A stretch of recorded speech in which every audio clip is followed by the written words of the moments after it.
Las referencias son algo muy importante a la hora de redactar tu escrito, ya que te permiten utilizar información ajena dando los debidos créditos al autor original y proporcionar la información necesaria para que un lector localice y recupere cualquier fuente que haya sido citada en tu texto.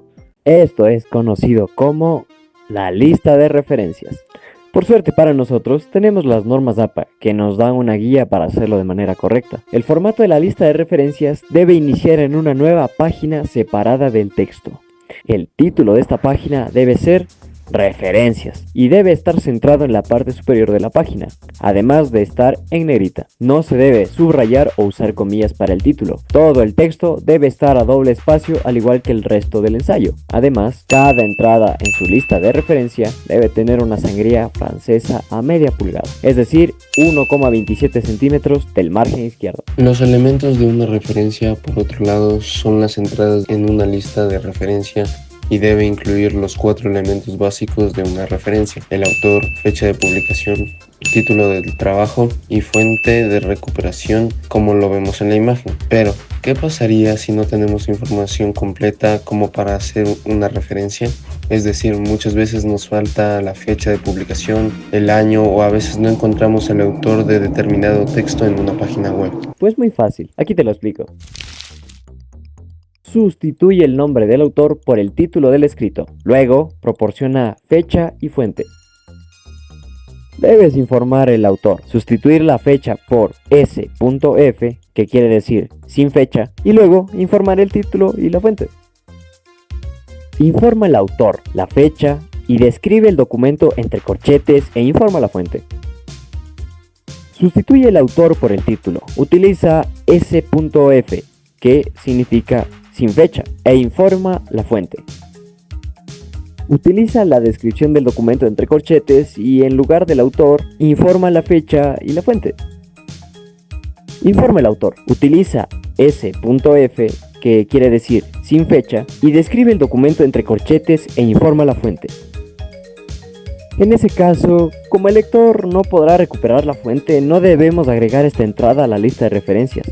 Debemos hacer una cita como comunicación personal.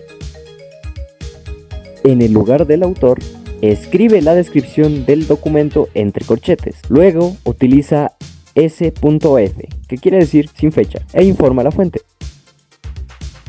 Pues no agregas nada. Eso significa que no hay que referenciar y me estás haciendo perder el tiempo.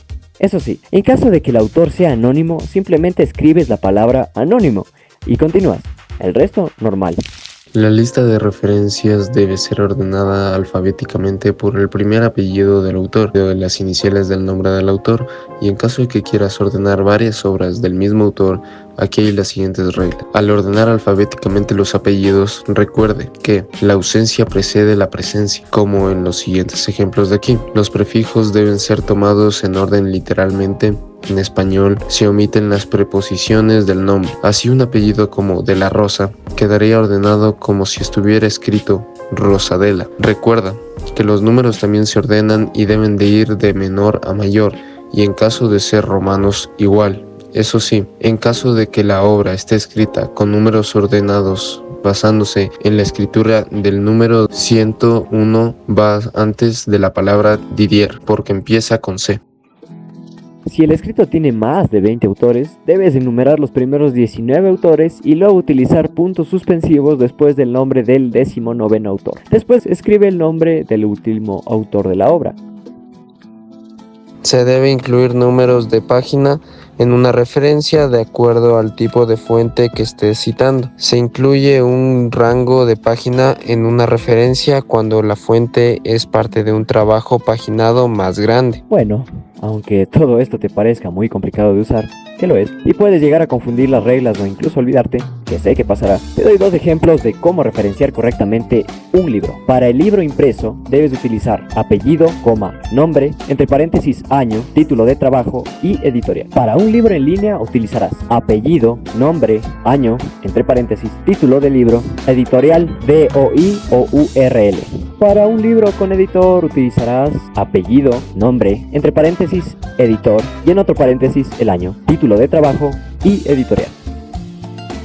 Apellido, título del artículo específico, título de la revista, volumen, número de la revista, número de página inicio, número de página fin. Las referencias bibliográficas son un componente fundamental en cualquier trabajo académico o investigación, ya que sirven para un rigor académico, reconocimiento al autor y transparencia. Las referencias bibliográficas no son solo un requisito formal, sino una práctica ética e intelectual que enriquece la calidad de nuestro escrito. Su correcta implementación refleja seriedad y respeto por el trabajo de otros y permite entregar los créditos correspondientes.